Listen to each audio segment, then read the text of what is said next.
Hello, everyone, and welcome to Penny for a Tale. I am Mitchell, host of Such Endeavors, and today we have an awesome guest today, Jonathan M. Tweet. So, without further, was it gilding the lily? I'll let Jonathan introduce himself and what he's been up to and is doing in his past and everything. Yeah, Let's have your backstory. you bet. So, um, well, my backstory and my current story have blended together because uh, last month Atlas Games released Over the Edge, which was a game that they originally published back in '92. So, I've been doing role playing game design since '87 when Mark Hagen and I we did Ars Magica, and that led him to do Vampire. I ended up doing Over the Edge and getting hired on at Wizards of the Coast, where in Everway, another game that we're going to be relaunching at some point. And a lot of people have heard of me because I worked on third edition. I was the lead designer on that. That was a really exciting project to work on. Had tons of resources from Wizards of the Coast, sort of all converging on that project to make it really successful. Uh, and I've got a bunch of other games since then. And one of the new things in my life is I've started doing evolution communication for kids.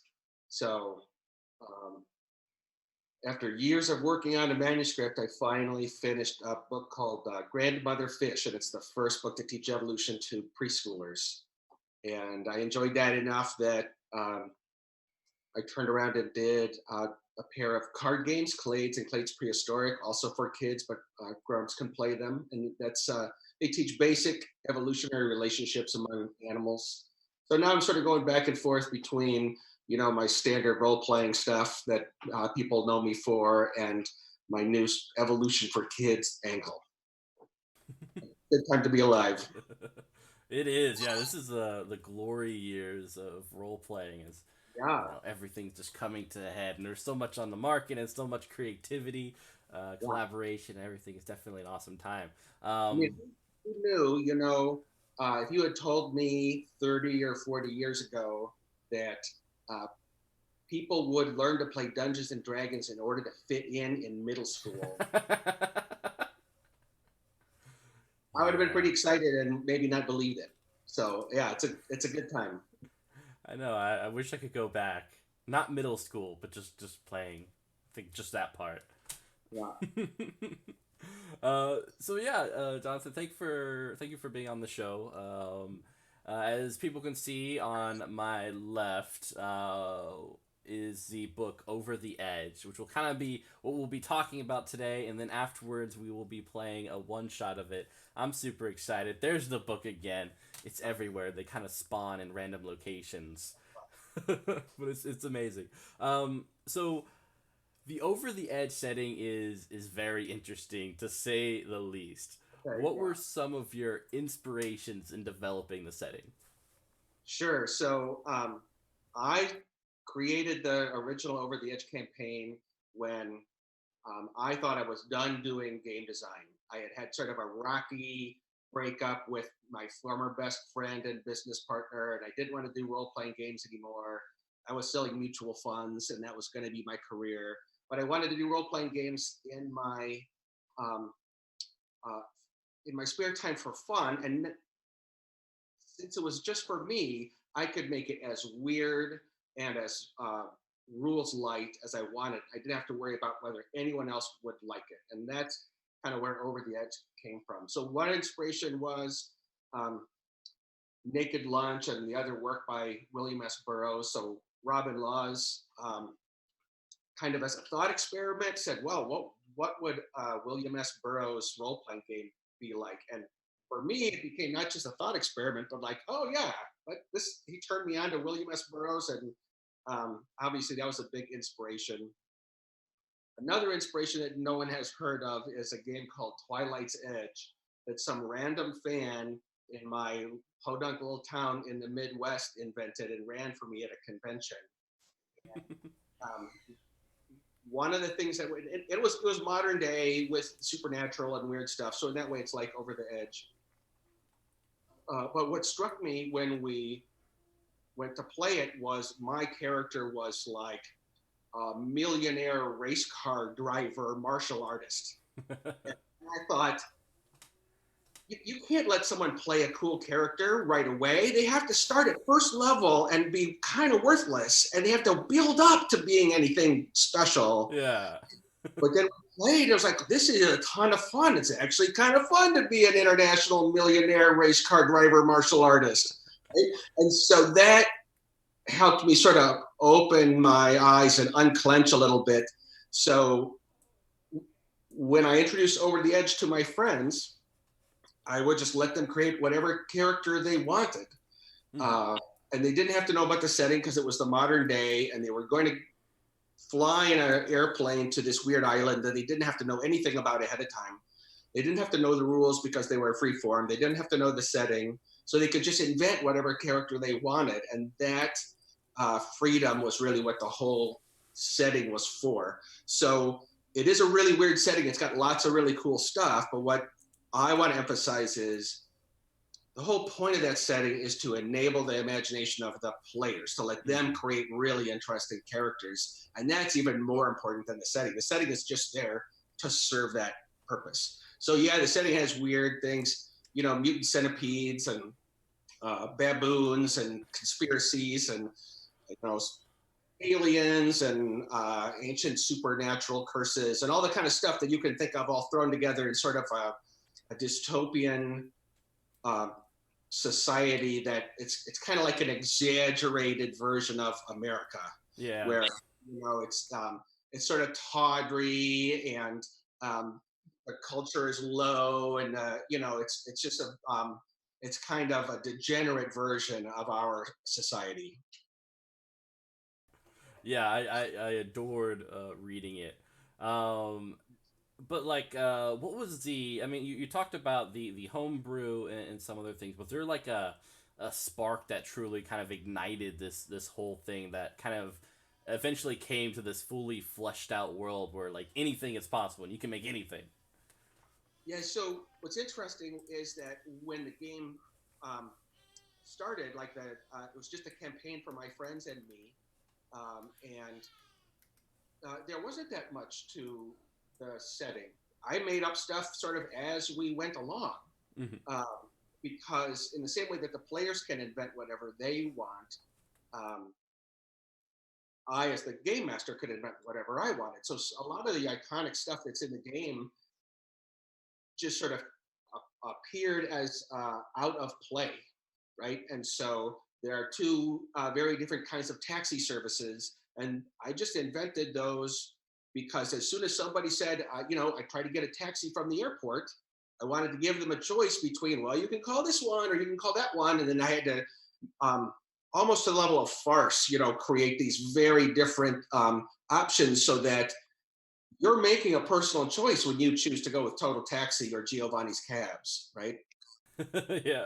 Yeah, and so a lot of my game design work is in reaction against something rather than being inspired by something. And what I was reacting to at this point, so in some ways, my inspiration was the game that Mark Reinhagen and I had done, Ars Magica, which you do start out kind of lowly and have to work your way up. And you do have to know the rules pretty well to make a character like you want the character to be. And in fact, Hmm.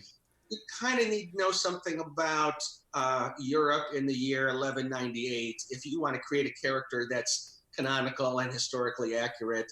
And so my experience with Ars Magica was if I were going to bring a new player on board, they had to learn a lot and they had to learn what they had to do and what they were not allowed to do. And they had to go through a long process of spending points on their skills um, and so, in some ways, the inspiration of Over the Edge is I'm tired of doing that.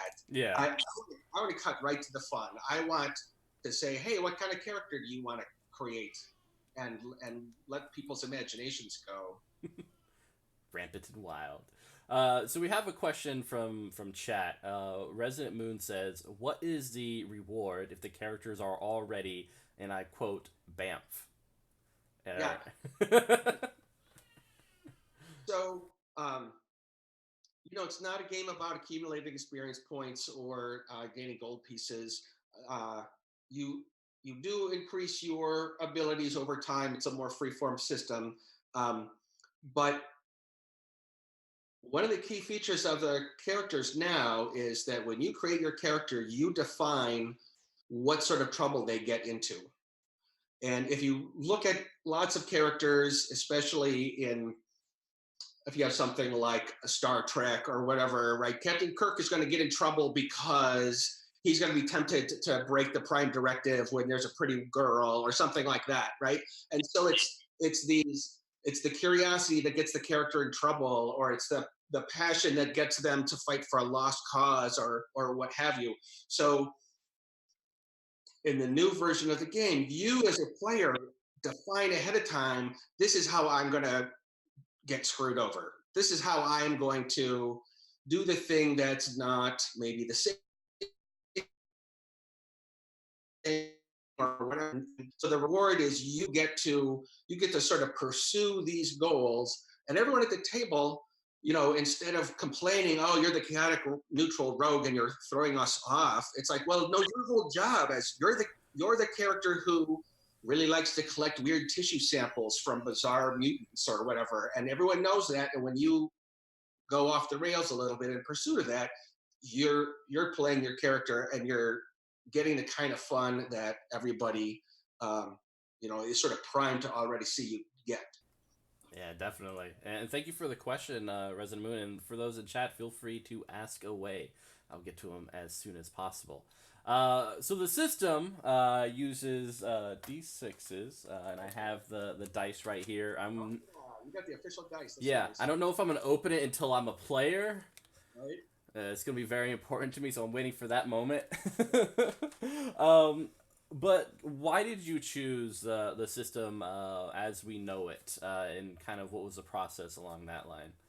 Sure. So with the original version back in '92, it was really freeform, but when you got to combat or whatever, it was kind of familiar. You roll to see who goes first, you make an attack roll, the other person makes a defense roll, you subtract numbers, maybe you multiply it by a damage factor. You have hit points.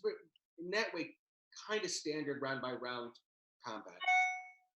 And what I wanted to do was uh, create something much faster and um, much more flexible. And I was inspired by Apocalypse World by Vincent Baker. And I love the dice roll system in Apocalypse World because you you never if you roll low, that doesn't mean nothing happens. That means something bad happens to you. So that die roll is both trying to make something good happen and trying to avoid something bad with a single roll. So it's twice as important as a d20 roll in Dungeons and Dragons. Yeah. Well, I like dice rolls that are more important because they're more interesting and you can get more done with them. And so with the new Over the Edge system, my quest was sort of how much can I put riding on a single throw of the dice? And so you roll two six-sided dice. You're always rolling two six-sided dice. You're either trying to get a 7 or 8, depending on whether you're taking the initiative or defending. And then depending on how your abilities stack up against the opposition, you might have the option of re-rolling some of your dice, or the game master might be able to force you to re-roll your good dice. And so that single throw that can resolve a fight, that can resolve 2 weeks of surveilling somebody that you're trying to keep on top of. Like you can just cut to the chase and figure out what is the result of the thing that you are trying to do, rather than incrementally simulating every step of it. So, like if you're in a movie, you're watching someone surveil somebody for 2 weeks, you're not going to see every moment played out for 2 weeks. You're going to see a little montage that lets you know that 2 weeks have gone by, and you're going to cut to the chase of whether they have succeeded or not, or what happens. And so that's what this system is. So breaking free from that old sort of round by round, step by step system, and just getting right to the point. What the players want to know is, do I succeed or not? Does something really good happen or something really bad? And that's what the dice give you. Yeah, I was reading it. It sounded so fun, especially the reverence for lots and the Yes. casting of lots. Yes. I think it. Traditionally, people would cast lots. They would throw dice to divine the future or to see who's the cursed person that needs to be thrown over the ship's, board that would when there's a storm or whatever. And so for me, it's sort of like a callback to, this classic kind of divination. Yeah, Yeah, so I put sort of like a little ritual around it, like you're supposed to keep those two dice as your special dice that you can't swap out. You have to use the same dice over and over so that you develop kind of a relationship with them. Like, these are the dice that screwed you over last time. Using them, and I think that adds to the uh, to sort of the charm that players tend to already sort of have little rituals about their dice or that sort of thing, and so I'm just playing that up. yeah. It's despite any gamer's background, they are always superstitious about their dice in Yeah, any walks of life all the time. yeah. Do they line them up with the sixes on top so that they'll get sixes next time, or do they line them up with the ones on top to like to balance out the ones and try to get sixes next time? Like it's Yeah. yeah, There's always that one person in the group where they're just gonna roll low no matter what happens, and everyone's just kind of like, "Good job, buddy." yeah. So one of the important things with that system is it has to be possible for the players to lose. It has to be possible for a character to fail. hmm And a lot of times, failing is like getting hurt while you are succeeding, or coming to the attention of the enemy while you are succeeding at the other thing that you're doing. So the plot can keep moving. You don't reach to a dead end, but you have some sort of consequence or some sort of blowback. Yeah, definitely. And as a GM, I just love that tool set. Yeah, good. Yeah, a lot of combats are set up like in Dungeons and Dragons. When we set up third edition combat, the idea was, well, you're going to win, Yeah. right? You're going to roll so many dice over the course of that battle that you're going to win, unless something goes wrong. And then lots of game masters will, they'll fudge the dice to prevent characters from losing. Yeah. And so this is sort of more hardcore. You can just roll those dice and you have failed, and now you have to deal with that. And that's in lots of fiction, but movies um, or literature, like failing is part of the fun. Failing is part of the drama. Yeah, definitely. I mean, that's definitely an emphasized part throughout the book. And let me see if I can grab my dice again. And one of my favorite things is people can see you have the plus and the minus. Yeah, So can you explain what that means for the player? sure. Um, so one of the things that I wanted to add was a non-linear element to the die roll. So not only are you trying to roll high and not roll low, but if either of your dice comes up a 3, that's called a bad twist. Not exactly a fumble, because you can succeed with a 3. If you roll a 3 and a 6, you're going to succeed at your task, but the 3 means some unexpected negative thing happens. And likewise, a 4 is a good twist, and that means something good happens. Even if you roll a 4 and a 2 and you fail whatever happens, that 4 indicates there's something else that's good. And what that does is it sort of provides another dimension, like a perpendicular track that you're on. You're trying to succeed and you're trying to avoid failure, but there are also these sort of unexpected things that are secondary or tangential to success or failure. And so, um, again, it creates this discontinuous result, right? Like you can fail and you can fail and have a bad twist. And those are very different from each other. Whereas like rolling a 5 and rolling a 4 are not very different from each other. Like if you're rolling this total and your total comes up to 5, it's a failure. Comes up to 4, it's a failure. Well, that's not very interesting. But whether one of those dice is a 3 okay, now that's suddenly interesting because that gives you um, sort of access to Yeah. the unexpected thing that that results from your actions. That's fair. Shadzar, we are currently talking about the new system Over the Edge, but of course, if you have any question about D&D, feel free to ask. Yeah, yeah. So D&D is all very much on this incremental result, right? Like you hit or miss, and then you roll damage, and maybe you'll do more damage, or maybe you'll do less damage. But there isn't um, there isn't that surprising extra result, and that's what I was trying to get is to add um, more of an unknown and more surprise into that dice roll. Again, how much drama can you get out of one single throw of the dice? That was my challenge. Yeah, fair. So the writing style is pretty unique. It feels like a conversation between the author and the GM. What was your what was kind of like your thought process behind it, and kind of this tongue in cheek conversation? Yeah. Um, so I've been, uh, playing Dungeons and Dragons since 1977.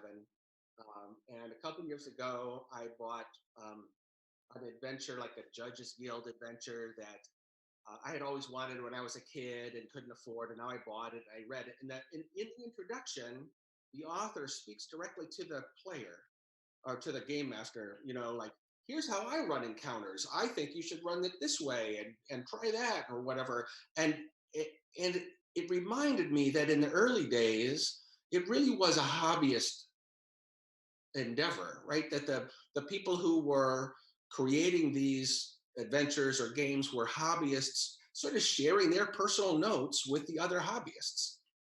And you definitely get that feel in like original Dungeons and Dragons, where Gygax and Arneson would say, "Well, you can use this map from this other game and use that as your setting, and you can use this combat system from this other game we did if you want." And um, it's all very transparent that there's a gamer behind those words speaking to another gamer.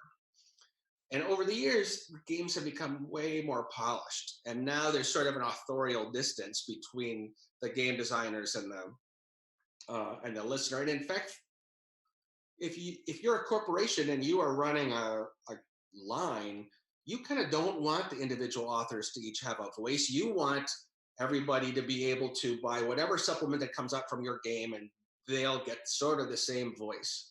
And Yeah. so I've been trying to harken back to that early sense of, hey, I'm a gamer and I'm doing this because I love role playing games, and you're reading this because you love role playing games, and so I can speak directly to you. And the other great thing for Over the Edge is because it's in the modern day, then I can make all sorts of sardonic comments or side observations, whether it's about human nature or politics or culture or whatever, and those sort of carry a sort of weight that they wouldn't have in a science fiction setting or a fantasy setting. So it really is an opportunity to get across the feel of the game, of the sort of not taking anything too seriously, while dealing maybe with real things like the way that brands have taken over our free market system and now are everywhere, right? So that gets done up, and there's a sort of snide comments about that in the game, and uh, it really goes back to that choice I made years ago to have a game set in the modern day where people would be able to bring in everything they know and all their experience from just living in the modern world in order to enrich the experience. Yeah, definitely. I think one of my favorite ones. This kind of goes into the next question in a way, and we'll definitely get to it. But where can we find you at Gen Con coming up? Oh yeah. So I'm going to be mostly at the Atlas Games booth on Saturday and Sunday, a little bit on Thursday, um, and uh, I'll be at the Innies for sure on Friday night, and like everybody, right? Yep, yep. Uh, um, but yeah, Atlas booth on Saturday and Sunday would be the best time to find me. And I know in the book it says, we're generally restricted to one karma slot. But it also says if we come by and give Jonathan Tweet $10, we get another one. Is there a receipt for this?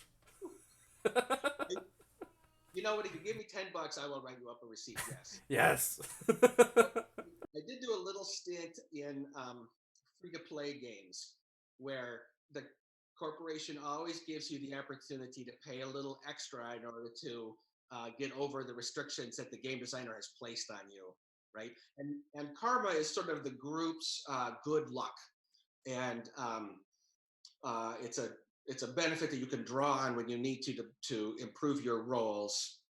And yeah, if you pay me $10, you can bank 2 doses of karma instead of just one at a time, and that'll make your characters more powerful.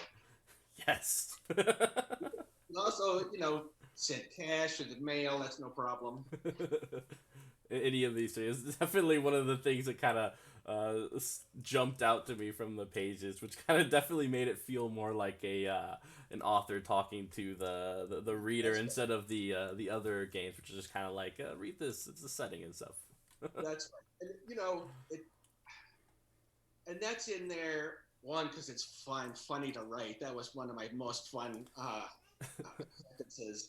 But also it sets the tone for the game. The game it's irreverent. It makes fun of the modern world and the quirks of modern society, and you have to think about what is being said, right? Like sometimes I say things that aren't true. Many times I will tell you, you may not do this. This is against the rules. Well, it's a role-playing game. You can do whatever you want. Yeah, exactly.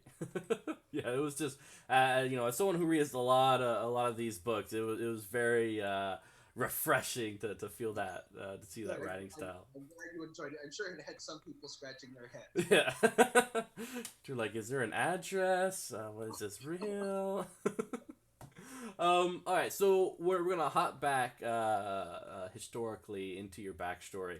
So as a game designer, what were the greatest lessons you learned while writing D&D Third Edition?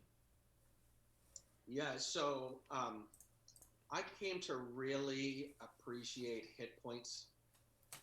So when I was a teenager, D&D hit points were one of the things that I thought was the goofiest, right? Like, oh, the paladin has 70 hit points, and so they can fall from a tower and not get hurt, or get hit by a ballista and they're fine. And I thought that was silly. I like to play RuneQuest, where you had a very limited number of hit points, and even a high level character can just get like that spear impales them in the leg and they bleed out, and that's it, right? And I thought that was more realistic, and going back to Dungeons and Dragons, it really drove home that the advantage of the hit point system is exactly that. It's not realistic. Like, I mean, no one wants to actually play out a realistic combat. It's too brutal. It's too uncertain, and so I sort of came around to the way that this game plays. The hit points give you sort of someone suggested you can think of them as they're your script immunity, right? Like how long can your character go before, okay, now you're in danger? You start out, you're not in danger, and gradually become more and more in danger. And that it was very satisfying. Whereas a game like RuneQuest, where the very first roll could just take you out, and that happened in one of our games where a character, I had some monster shoot a diseased arrow at somebody with the idea that, oh, I'm going to give him a disease. Oh, I killed him. And there was a one shot. So I one shotted this beloved character just because, well, that's the way the dice rolled. And with hit points, you don't have that problem. Yeah, that's fair. So Shazar has a question. When working on 3E, what did you feel was the thing most needing changing from 2E, and why did you perform such sacrilege and change it? That is that question. I think the big sacrilegious thing was getting rid of percentile strength. And there were some predictions that the gamers were going to howl at having percentile strength taken away, but it did not seem to be a problem when it came down to it. Um, for me, the biggest difference with second edition between second edition and third is with second edition they seemed to want to genericize the game, like this could be about King Arthur, or this could be about Caesar, or and had lots of historical references. And for third edition, it was like, no, Dungeons and Dragons is its own thing. There's enough lore, there's enough love and history here that we can just make D&D based on D&D. We don't. It's not have to be based on anything. So it was kind of a systemic change where we just sort of, what's cool about D&D and can we make that cooler? So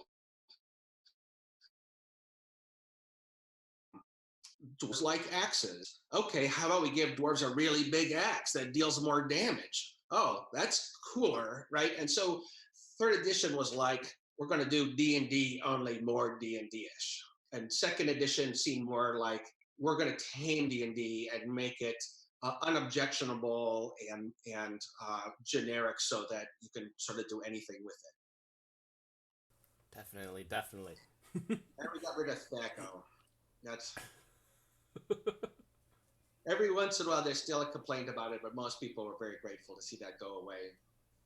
Yeah. So, what setting specifically did you work on for 3E?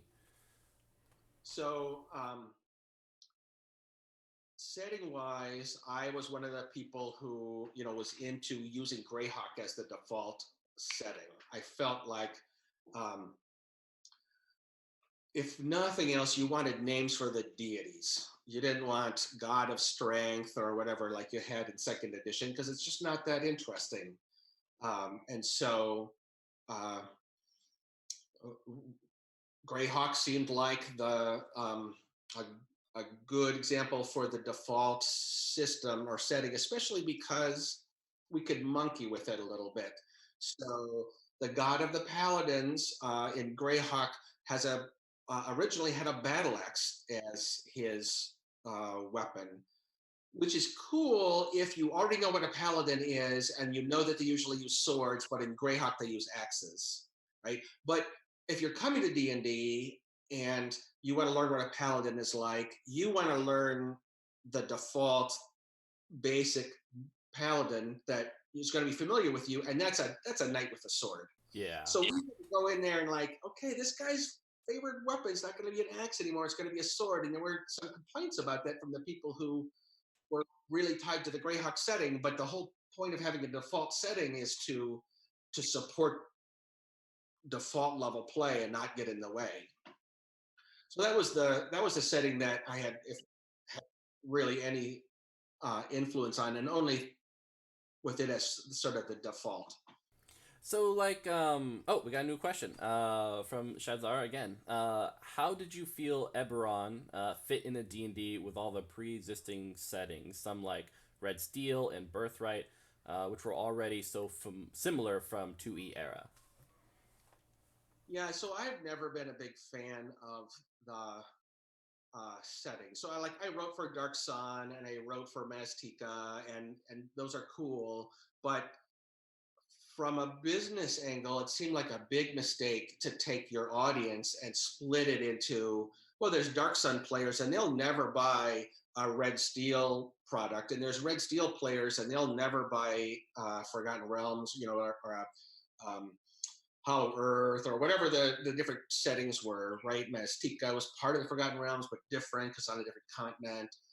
So that just sort of never made any sense. Planescape, like there's so many settings. There were even like these little one-offs like Jack Andor, this little 3-book set of barbarians versus necromancers. Like, really? Like, and so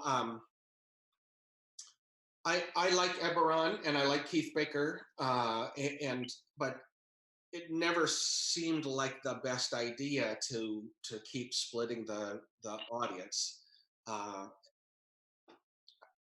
it's like in Dark Sun's sort of the same way. Hey, Dark Sun's kind of cool. I liked writing for it. It was funky, um, but was it a good idea to get a one more world out there that's incompatible with all the other worlds? Probably not.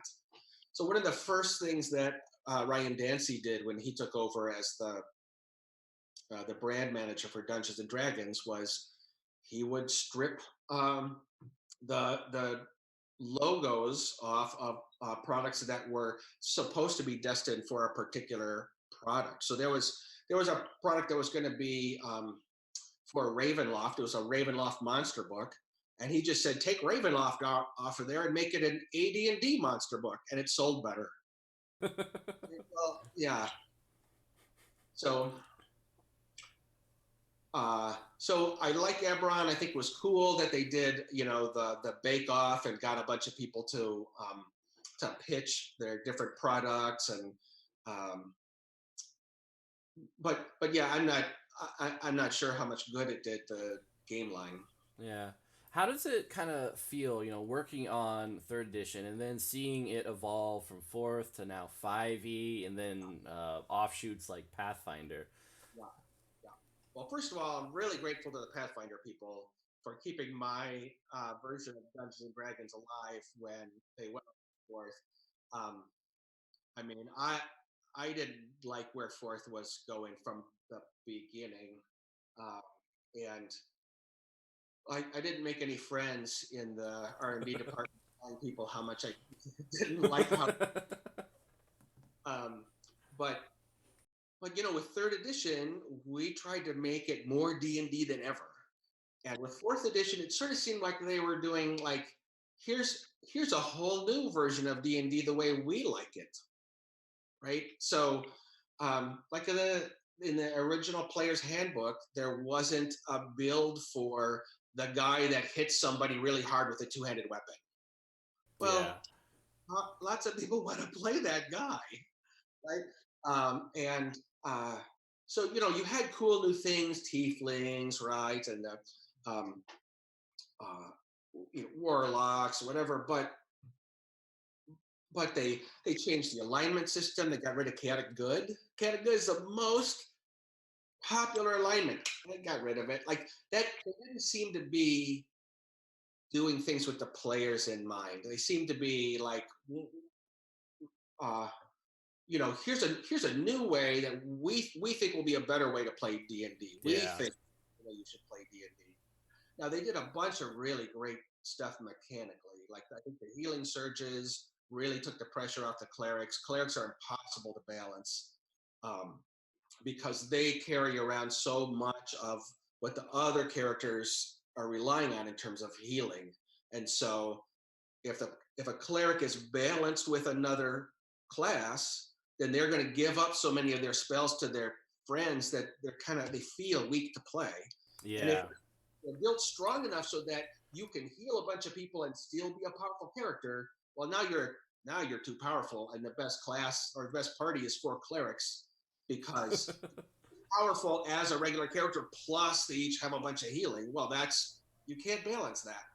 So I really liked the way fourth edition handled a lot of stuff, but it just seemed it was way more gamey, right? Like they took away instead of being a 30-foot range, now it was 6 squares.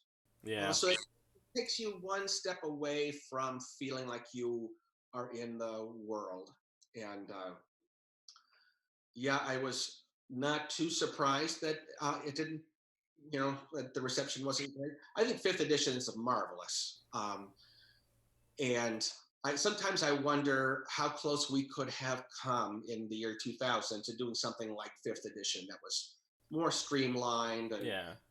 But coming from second edition where there were so many complicated things, there were so many kits and so many different kind of weapons with different bonuses versus different kinds of armor and like all sorts of stuff. It seemed like what the audience wanted was something crunchier, and they loved it. People sure love third edition, so we did that right. But I think fifth edition is a great advance in terms of like there's there's kind of no reason not to play Dungeons and Dragons. It's not too complicated. It's not too, anything. You can play it. You create a character pretty easily. Um, the feats are more powerful so that they're more interesting, and that's nice. I'm really happy to see Dungeons and Dragons doing really well. Yeah, and it's definitely helped the whole industry as a whole just to have, Critical Role and all sorts of stuff. 5e is just Really, apparent and out there. that's right. There's a great combination of people can look online and see how games are played, and then go find a game that's actually pretty easy to play. So Yeah. I think that's great. Yeah. So there was you, and also Monty Cook, two people who wrote for very what I'll call crunchy games, and then are now writing very narrative games. Over the Edge and Numenera for Monty Cook.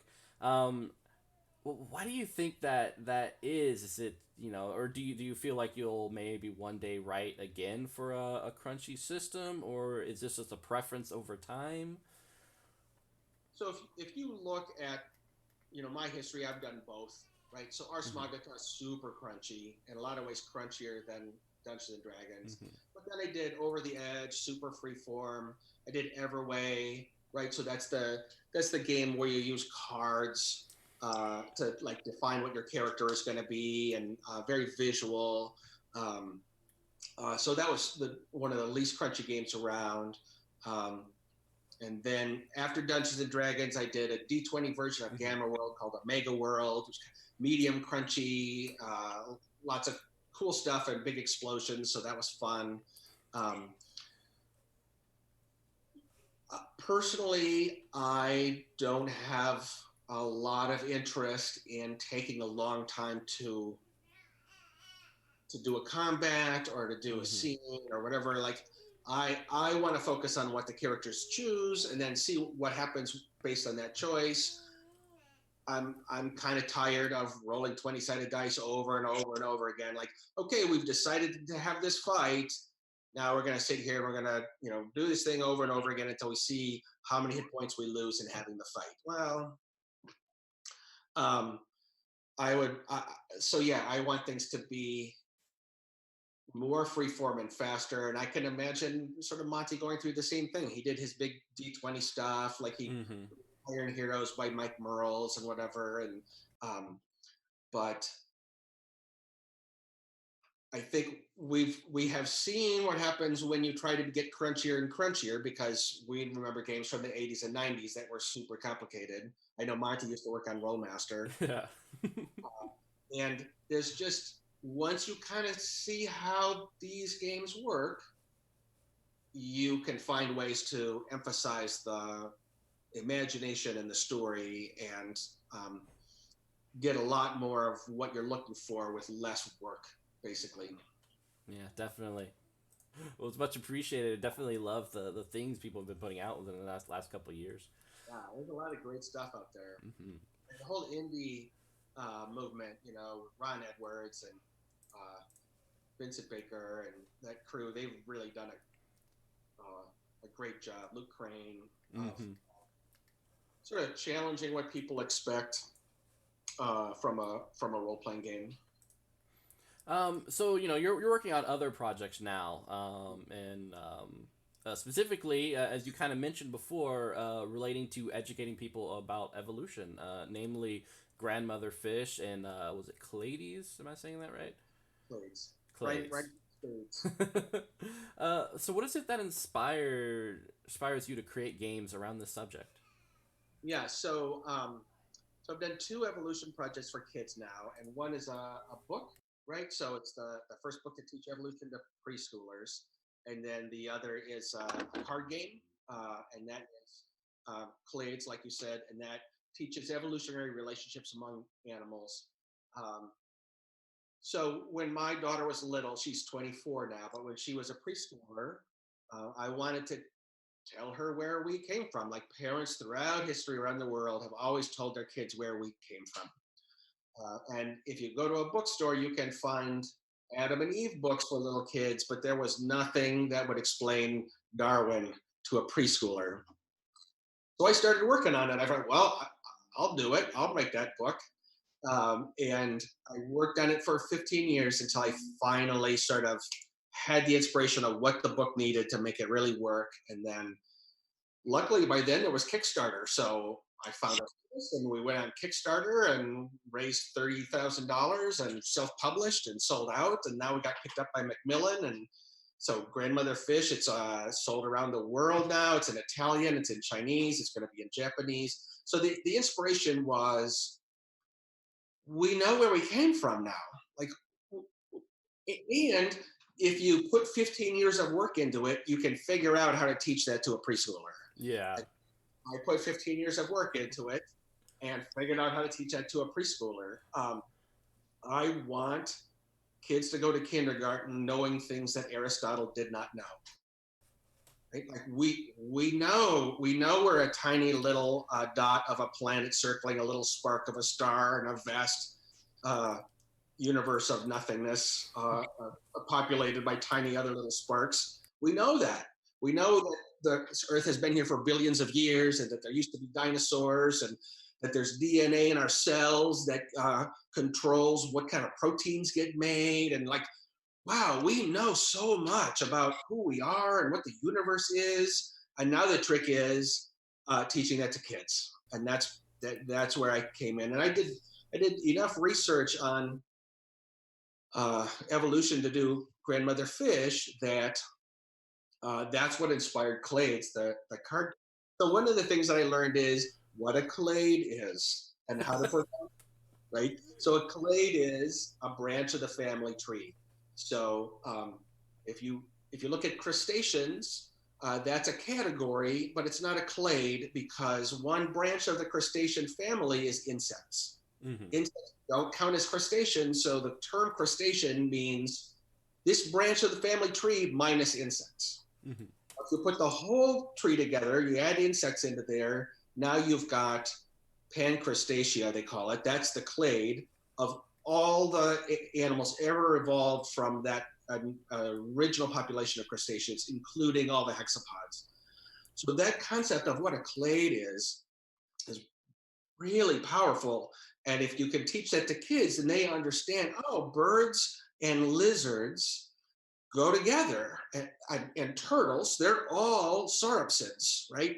And a turtle's not a lizard, and a bird's not a lizard, but they are all this one family, the sauropsids. Yeah, that's amazing. So we have a comment, from South 2012, who says teaching evolution to kids is a very worthwhile goal and wholeheartedly approve, especially keeping kids interested or getting kids interested in the science and questioning the world around them. And so he South 2012 is a biologist, so we have a scientist in our chat.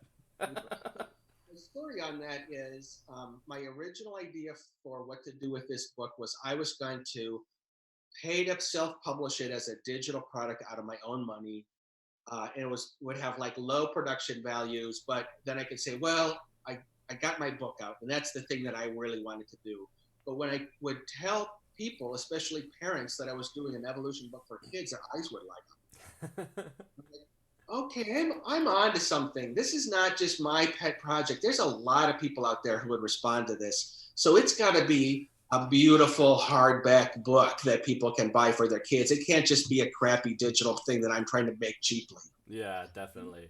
And I have really found that to be true, that all creation myths are sort of the thing that people look to see what their identity is and who they are. And most of these myths are like, we're the people who are descended from these ancestors, and those people over there are different. And the evolution story is, no, we're all one family. All humanity is one family, and all the animal kingdom is one big family. And boy, kids love to learn that. I found a tweet today from a guy who said he's probably read this book 50 times to his kid. Oh. I was like, oh, that's really, really nice. That's awesome. Will it be at Gen Con? That's a good question. So Clades, the card game, will Hmm. definitely be at Gen Con because that's going to be at the Atlas booth. Atlas is distributing it. Um, but yeah, now that you think about it, I should see if there's like a bookseller at Gen Con that would be able to carry it. Yeah, it's a good Yeah, idea. definitely. Yeah, I'd love to pick it up for my kid personally. Yeah, It'd you be could. great. I would love for people to call all the brick and mortar bookstores around them and ask for it, because that's how stores often learn about books is through people who are passionate enough to find it. So I have an ex girlfriend from Barcelona. So boy, it's been 30 years since we've seen each other. She got hold of me the other day because she has a bookstore and someone came into her bookstore asking if they had this book. And she saw it was by me and she got back in touch with me. So yeah, going to a bookstore and asking for Grandmother Fish is the best way that you can help us. Excellent, will do. And for people who are curious, my Nightbot just posted. You can find Over the Edge at Atlas Games, and you see the Grandmother Fish link right up there in the comments. If you're watching on YouTube, it'll be right below us in the details section. So make sure to support it and check it out. All right, so we have time for two questions. So one is from Shadzar, who asks, you just referenced one family. Though D&D, they want to know why was race never changed to species in D&D? Because it was 1999, right? I mean, that was 20 years ago. Yeah. Uh, and also species is a modern term. Like maybe it should have been changed to kind or kindred. I kind of like kind, right? Mm-hmm. Like if there's a tavern where they don't serve elves, right? You can see the bartender say, "Get back to your kind" or whatever. Mm-hmm. Like that. That would be medieval. Definitely. Well, thank you for your question, Shazar. And so I have one final question before we kind of wrap up here and prepare for the game to come. What are some quick tips you can give me for the Over the Edge game and also for my players? Right. So you're going to be running it. Yep, Right? yep. So one big piece of advice is in a lot of games, the player character needs to earn whatever it is they want to do. Mm-hmm. And so, like, if they want to convince somebody to help them, then they've got to roll dice, and if they fail, then nothing happens. And it's way more interesting to let them get what they want, and then use dice to determine how good that turns out to be. It's Mm-hmm. more interesting to succeed at what you want and then regret it than to fail at what you Yeah. fail at. And then the other trick that I put into Over the Edge is giving the players out of character knowledge so that it heightens the tension, Mm-hmm. right? So that if you give them enough information that they know they need to be worried about something, but not enough information to keep their characters safe, then that's more interesting. It's more interesting to know that there's an astral vampire in the party at somewhere Yeah. than not to know. Awesome. So anything for the players? Yeah, so I would say for the players, don't play it safe, right? Like a lot of role playing sort of originated from the idea that you're trying to maximize your results. You're trying to minimize the damage you take and maximize the gold pieces you find or whatever. Mm-hmm. And Over the Edge is not built for that. Over the Edge is built, for you to do the more interesting thing, like let your character's passion run away with them. Let do the thing that is imprudent but interesting. Awesome. Yeah, and it's definitely one of my favorite aspects of the book was seeing kind of like the explanation of the different kind of role playing styles and like challenging you to kind of be a little bit more of, I want to seek what's most exciting, what's Yeah, dangerous, what's not safe, that's right. to just further the story. That's right. You see a character in a movie and they're doing something that's kind of stupid, but it's in character and you feel for them and it builds the tension and that's drama. Yeah, Yeah, exactly. I mean, that's probably one of my greatest pet peeves is when the players are like, "Oh, that's stupid to do. Don't do it." But do it. It's gonna lead to something way more interesting than if you just sat back in the corner and watched it happen. that's right.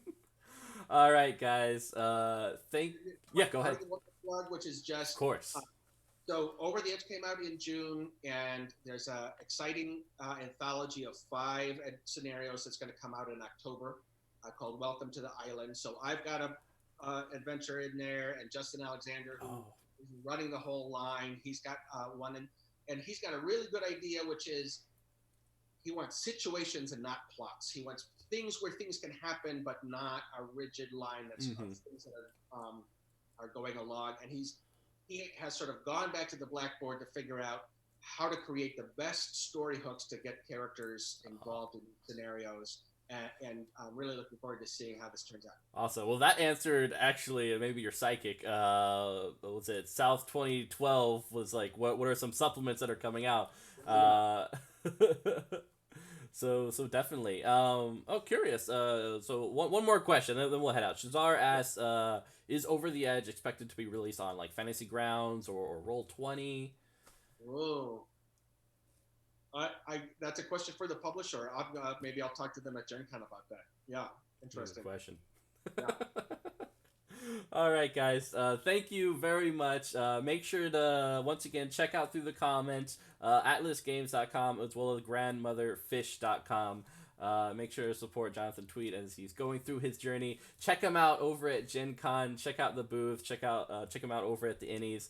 And stay tuned a little bit later tonight to watch our I guess flailings on the island, which is going to be an amazing time. Yeah. So, Jonathan, thank you once again for your time. Thanks very much. This is great. All right, goodbye, everyone. Bye.